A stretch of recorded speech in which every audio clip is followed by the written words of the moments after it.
80 Days, adventurer and award-winning filmmaker Paul G. Roberts retraces the global footsteps of Phileas Fogg, hero of Jules Verne's most famous work.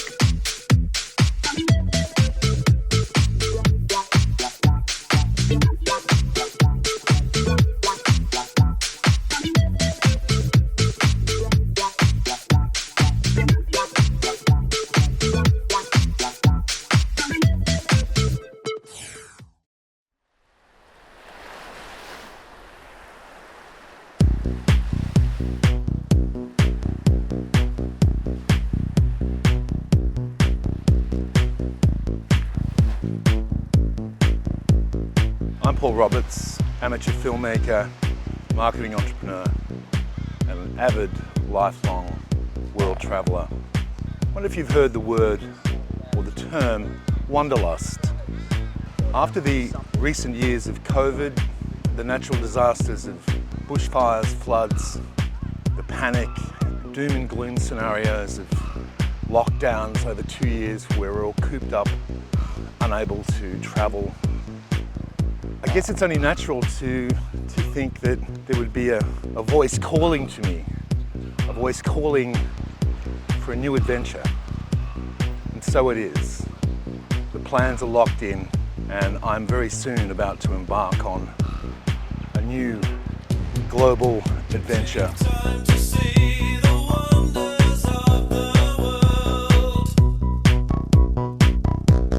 I'm going to retrace the footsteps of Jules Verne's most famous character, Phileas Fogg, in his quest to go around the world in 80 days. And this time, I'm documenting it all for a new television series where I'm going to be the writer, producer, presenter, and camera crew, which will see me spinning the globe once more.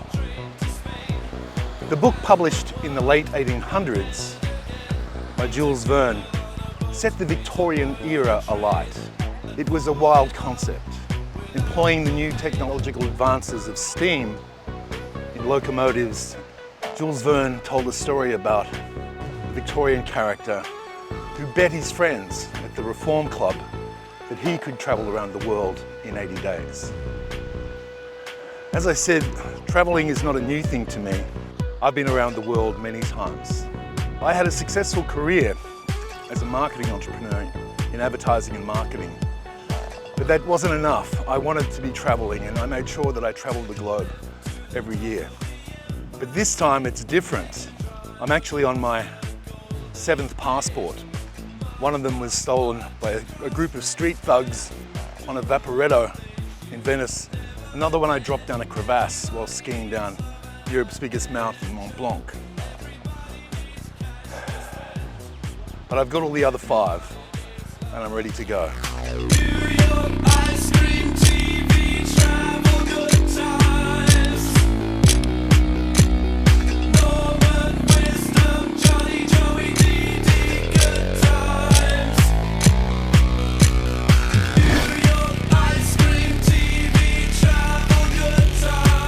One of my great regrets about all those trips, the only thing I really got was a few snaps here and there from very low budget or low tech cameras.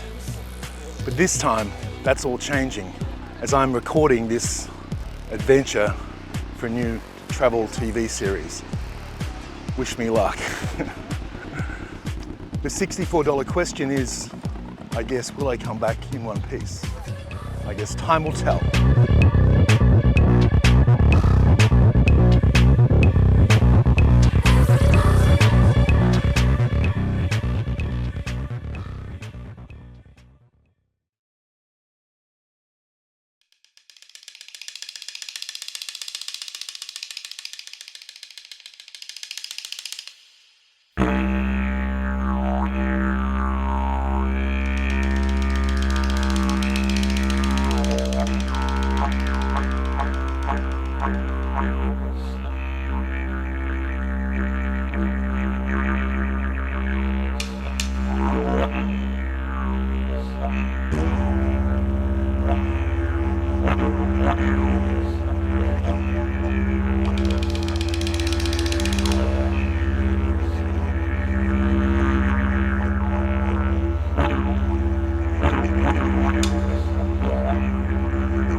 I'm here in a glorious morning on the very side skirts of the incredible Sydney Harbour. You may be asking yourself, what does Sydney Harbour and Sydney have to do with Phileas Fogg?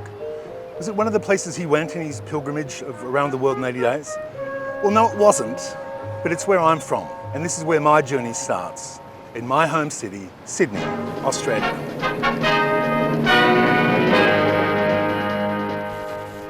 Sydney, capital of New South Wales. Founded in 1788, it's Australia's oldest city. With a population well into the 3rd million, it's the largest too. 670 square miles of city.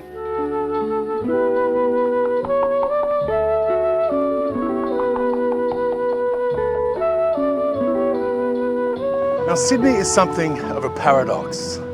You could see how people from the Northern Hemisphere, like ye old England, for example, would look at Sydney and see it as this bright, shiny beacon, this shiny city perched at the end of the known universe. And to some extent, they'd be right. Geez, it's only 250 years old. Nothing compared to some of the old European cities. But it's also ancient. Each time we travel through, we would teach them it's not just a piece of rock or it's not just a dune, it has a meaning. We teach them about respecting the country.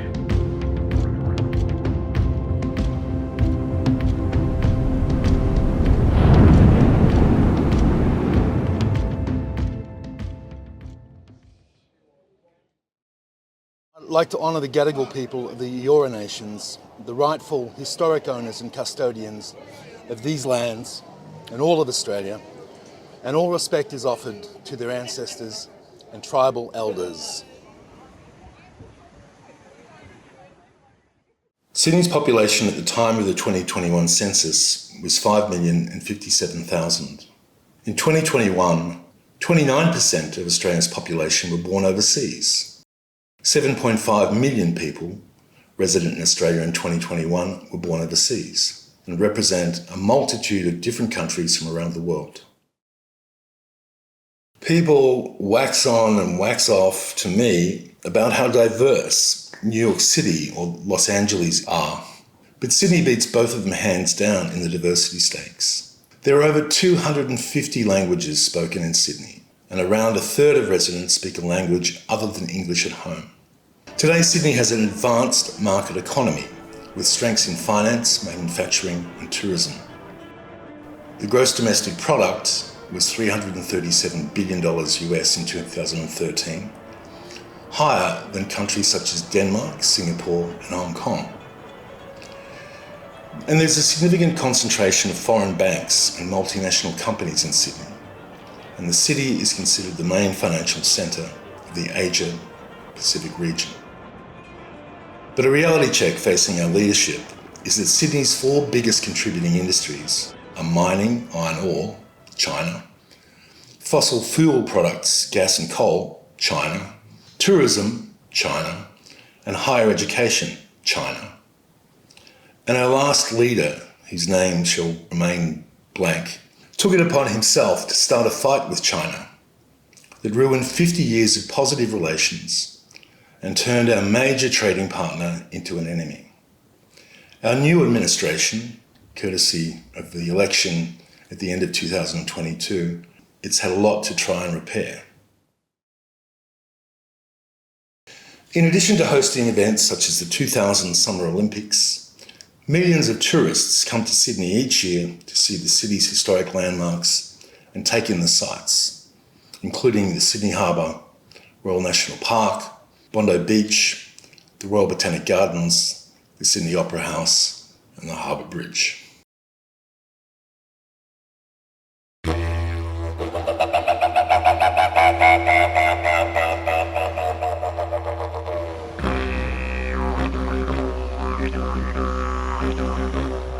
Here we are at the Australian Museum in the First Nations exhibit.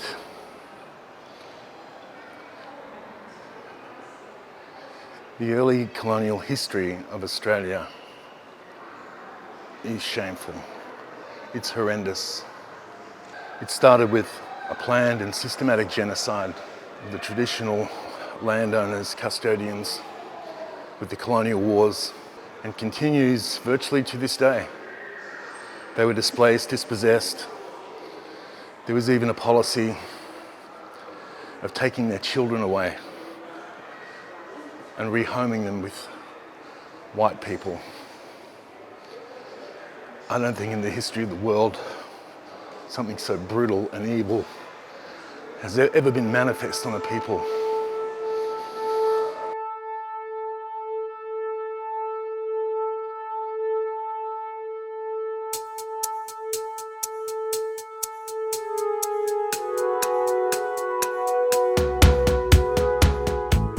When Captain James Cook first arrived in Australia on his ship the Endeavour in 1770, he declared the entire continent terra nullius, nobody's land, despite the fact that the First Nations people had been living here successively for over 50,000 years.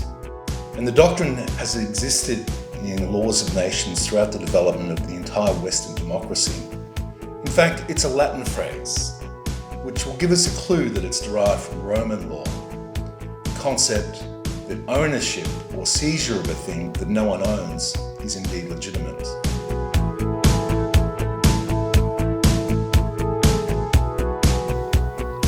Our First Nations peoples have lived in Australia since time immemorial. Aboriginal peoples' homelands were taken by force. There was never any peaceful settlement, there were never any treaties, there was never any agreement. The lack of recognition of dispossession goes to the very heart of a wound in the nation. It's informed the political, social and economic systems in Australia, resulting in the racial inequity we see today. For First Peoples, it's not merely an opinion that Australia was invaded, it's a historical fact. Good old colonialism was theft. Not much to be proud of there. And there was definitely no pride in genocide.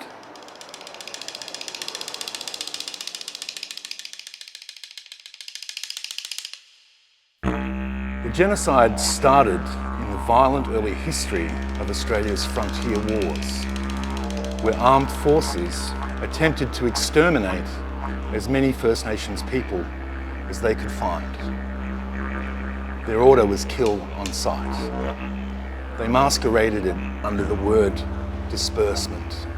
And despite not posing any real threat, the Indigenous population back then were classified non-human. And they were deemed to have as much rights in the eyes of the law than kangaroos did.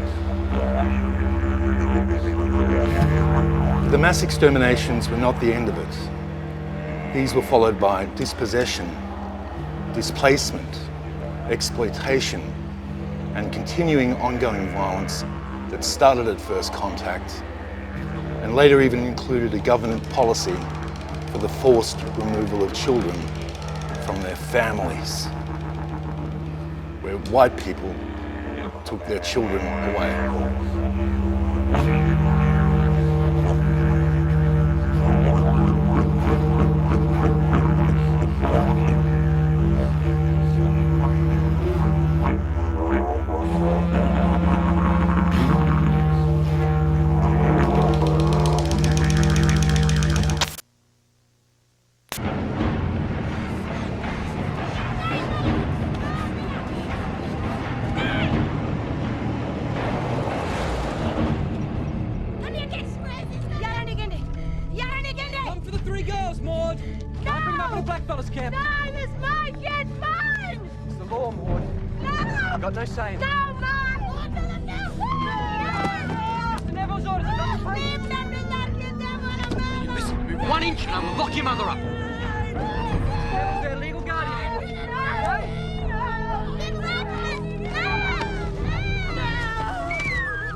It's quite amazing to think what kind of damage that the white people have done to the Indigenous First Nations people in just 250 years.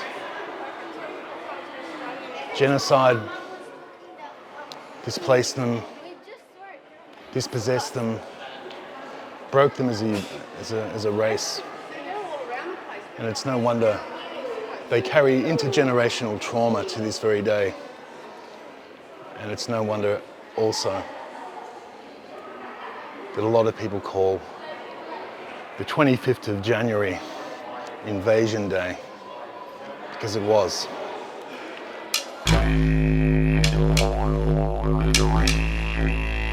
As for this date that gets celebrated, you know, many Australians woke up today planning their barbecue with their fellow Australians. Well, I woke up with tears running down my eye due to the generational trauma that continues, that the government allows to celebrate such day that represents murder and genocide against another human being. We have feelings. We bleed red. Why do we get treated differently based off our skin colour? Because of the racist, corrupt system that was built against the First Nations people.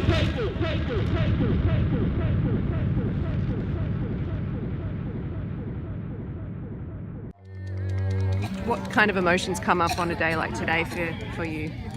Obviously it's mixed emotions, but the first thing I do is I think about, but I think about my grandmother, I think about my great-grandfather, I think about those that have gone, I think about my daughter, who is no longer with me at the moment. If she was here, she would be, you know, dancing with us today, as she always has done. So I kind of reflect on those that have gone, but then I reflect on the hope for the future. Because if you notice with our group, we have lots of young kids too, and I'm all about empowering our kids through culture and dance.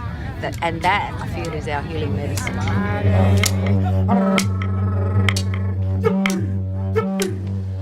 Now, many young Australians today would like us to sever our ties with Great Britain, the monarchy and all that stuff, and declare ourselves a republic, governing our own future destiny. But more importantly, to reconcile, acknowledge, and compensate the First Peoples fairly for their pain and suffering that our predecessors caused. In the worst cases, the people in power, the government, they refuse to acknowledge Indigenous Australians as human beings in order to justify or, I don't know, turn a blind eye to the incredible suffering and cruelty that were enacted upon them.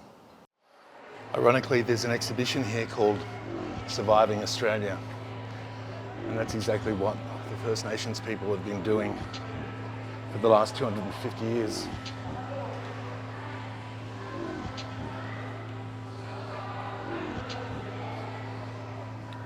These 18th century colonial attitudes set in motion events and policies and established systems and institutions that continue to have an impact to this present day, despite all the efforts of Indigenous peoples trying to fight back against them.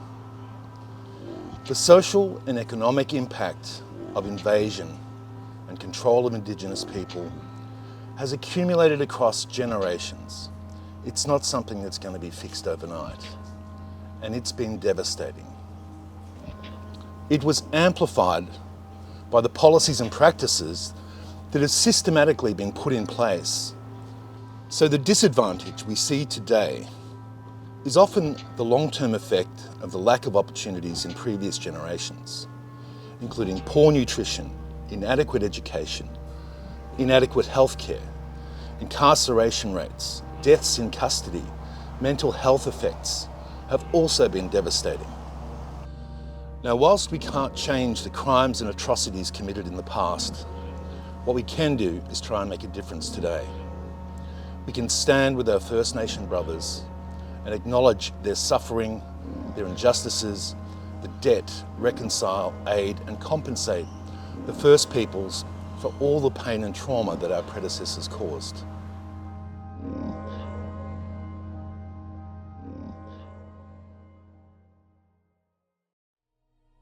Sydney is the capital state of New South Wales, the most populous city and state in all of Australia and Oceania. It's located on the southeastern coast of the country, along the Tasman Sea and around one of the largest, most spectacular natural harbours in the world. I'm here at the spectacular centre of Sydney virtually. It's Circular Quay, where it all happens. You have the harbour, the ferries, the opera house, the bridge, and it's truly one of the world's greatest sights. Residents are known locally as Sydneysiders, and along with rival Melbourne, makes up Australia's two most multicultural cities. First Nations peoples had inhabited the area for around 45,000 years. But then, surprisingly, the continent was discovered by a white English Captain Cook in 1770. And it took another 18 years before the first European settlement was created in 1788, with the arrival of the first fleet under Captain Arthur Phillip. 150 years ago, Captain Arthur Phillip hoisted the British flag on the shores of Sydney Cove and proclaimed the sovereignty of King George IV. Today, 7 million Australians celebrate with pride and thanksgiving the mighty growth of the seed planted less than 5 generations ago. On the 13th of May, 1787, a fleet of 11 ships set sail from Portsmouth, England. On board were 759 convicts, most of them men, with sailors and marines to guard the prisoners. With them, they took seeds, farm implements, livestock such as cattle, sheep, pigs, goats, horses and chickens, and 2 years' supply of food. The first colonists came ashore right here at Port Jackson on the 26th of January 1788. I'm here at the famous Rocks, which would have to be one of the most unique areas in all of Australia and one of the oldest. It's actually a maritime village. It was the first maritime village ever in Australia, and it was settled here just after Governor Phillip arrived in 1778. He didn't like Port Jackson, so he explored up the harbour and actually found the deep water spectacular, now known as Sydney Harbour, to form his settlement, which was right here on the waterfront at the Rocks. And you can see this Rocks area. It's the very first maritime village, very first settled maritime village in all of Sydney. And it was right near the water's edge, where Sydney basically sprang from.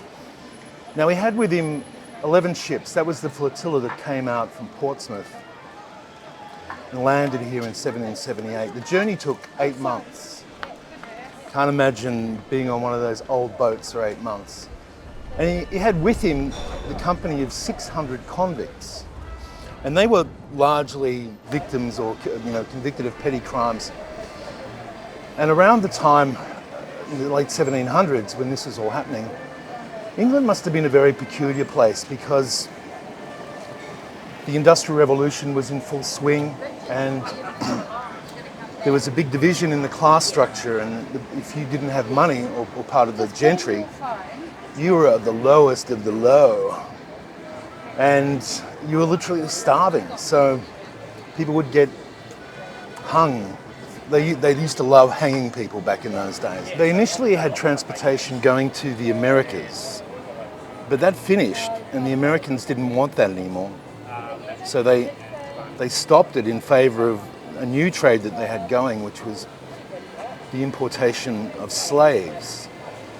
Now, reading up on the history of the slave transports, America could have had anything up to 50,000 slaves in 1 month land on their shores. So they saw a bigger future dividend in the trade of slaves than they did taking Britain's petty criminals. 1770, Cook landed in Australia, declared it terra nullius, and claimed it for England.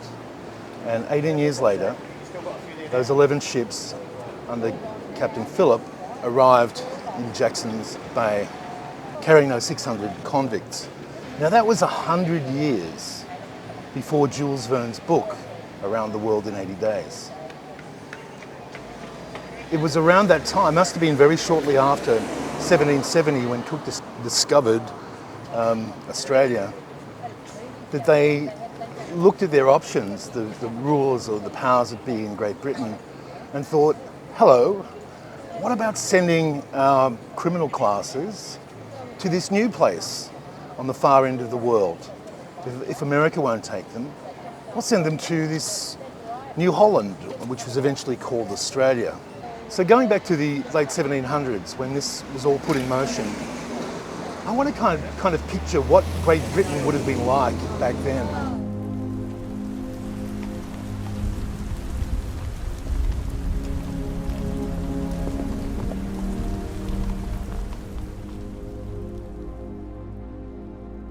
Obviously, the Industrial Revolution is in full swing, and the country must have been very under pressure to try and execute such a crazy plan of turning this new country into a prison island. There must have been a lot of problems in Great Britain around that time. And I can't imagine what it would have been like to be one of these petty criminals, to be found guilty of a crime, and to be not sentenced to the lash or the gallows, but to have your term commuted and put into a transportation sentence so that you would serve out your sentence in the new world. Like, for starters, these poor souls, it must have been very close to being just as bad as a death sentence. For starters, these poor souls from impoverished backgrounds were put on these prison ships, these rickety old tall-masted wooden ships in leg irons and chains, and they were shackled. They wouldn't have had much to eat. And they had to endure an 8-month crossing of all the worst oceans in the world, through the worst seas. God, so many of them must have died. And who knows what they would have fed them on the ships. But obviously they wanted to try and keep them alive so they had a workforce when they got to the New World. That would have been absolute torture. But once the poor prisoners, whose crimes could be as inconsequential as a loaf of bread being stolen, they were greeted by a land devoid of comfort and compassion.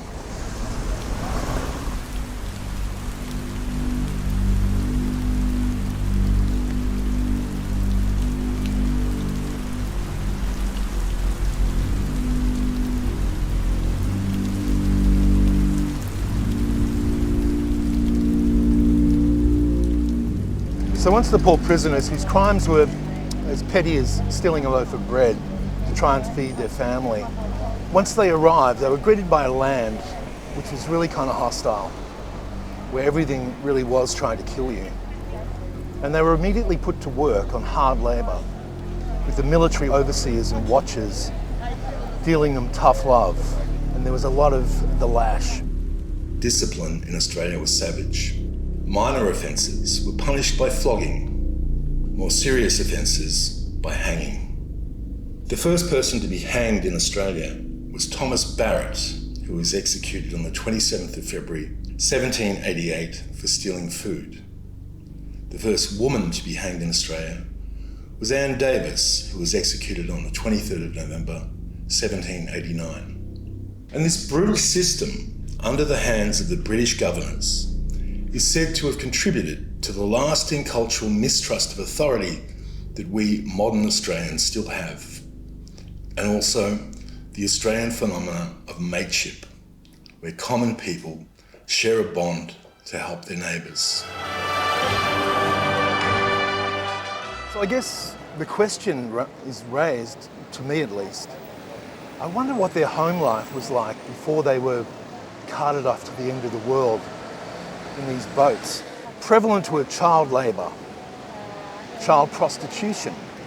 And there was an addiction to various opioids, gin, and epidemic crime characterised the dark corners of pretty much all parts of London. Soho and Tottenham Road, for example. And a little bit further out, displaced country folk were mugging travellers along the various rural lanes of Devon and Cornwall. And these are all facts that were listed in historic papers. The gallows dominated their penal landscape. And many death sentences, as I said before, were were permuted or transmuted to transportation or forced exile for life. I guess they could have called it a number of different things back then, but either way you termed it, it was pretty bad. So since the Home Office and the Admiralty no longer had a definite place to transfer the criminals, i.e. America, the jails were overflowing with habitual and small-time petty criminals. Close to London, I guess it was on the Thames, they had these hulks, which were old sailing ships, disused naval vessels, moored in all the major ports of Britain, and they used those to fill them up with convicts. They needed new places to actually park these people. The ships were served as tiny offshore penal settlements, but were not really offshore enough to satisfy the government. Now, probably the best historical work available exploring this whole subject is The Fatal Shore, a book published by Australian author and art critic Robert Hughes. It's a sweeping, eloquent, argumentative, compelling account of the settling of white Australia. It's a book that I purchased many years ago and found it a fascinating read. I don't know what happened to that book. The book took Hughes over a decade to research and write. He put his heart and soul into it. His book was apparently written as a response to a variety of Australian, what they call founding myths, all aimed at erasing the convict stain, as it was called. Going back in time, Australians had a really weird sort of paranoia about who they were and their identity. The largest difference between the nations of America and Australia back then, in the late 1700s, is that in America, the European Adam and Eves, they arrived by choice. The early pilgrims who came on the Mayflower were redeemed by their arrival, and they tread as free peoples on a sanctified earth. In Australia, however, our equivalent of Adam and Eve, their choice of landfall had been made by the Home Secretary of Britain. They came involuntarily, Adam and Eve, and they came in leg irons.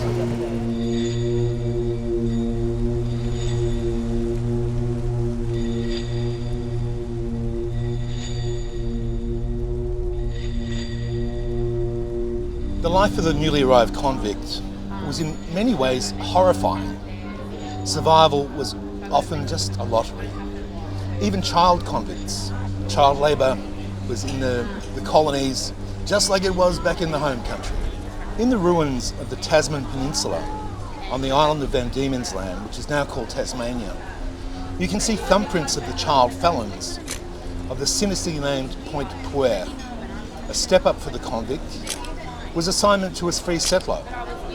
Early Sydney and Van Diemen's Lands were entirely penal, but a slow infusion of free settlers began, an increasing number of convicts finished their sentences, acquired freedom, and settled on the spacious lands, sometimes becoming pastoralists. The former convicts were called emancipists, the free settlers exclusives. Even there was some sort of a class structure. The offspring, born to the convicts, grew up rugged children, forthright, laconic, even well-fed. Their soul was an outdoor soul. They were patriotic despisers of the British born, in a spacious land devoted entirely to penal institutions. They became used, contradictorily, to a vast practical freedom. In their birth and in the nature of the country itself lay the ultimate contradiction of the chains their parents had worn.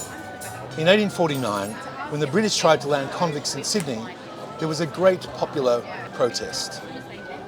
A young politician called Henry Parkes, the man who at the end of the century proposed transforming the Federation of the Australian States into the Commonwealth of Australia, made a series of resolutions that including the following assertion: it is incompatible with our existence as a free colony desiring self-government to be the receptacle of another country's felons. In fact, the last ship carrying British prisoners arrived in the colony of Western Australia in 1868, and that was it for transportation.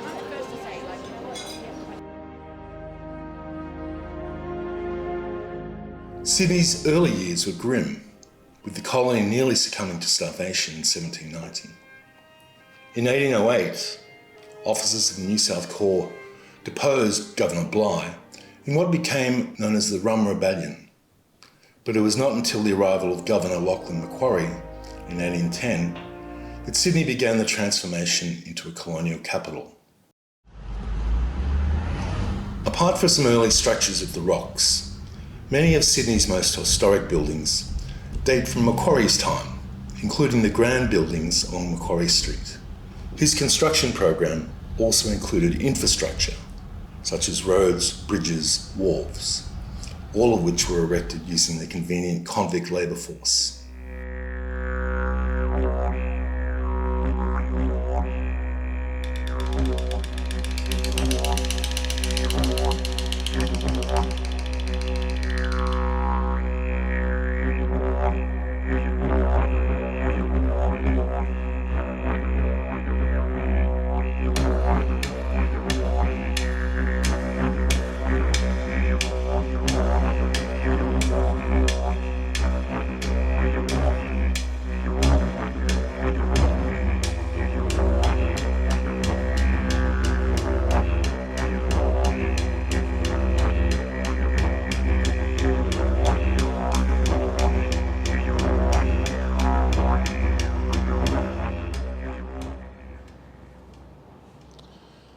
Australia's foundation story is more than the one voyage of Captain James Cook and the arrival of the First Fleet.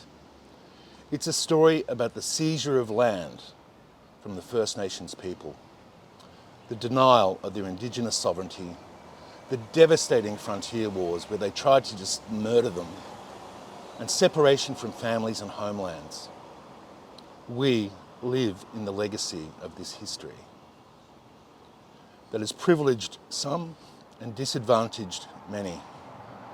Recognising and understanding this shared past is an important part and step towards our journey towards a better shared future.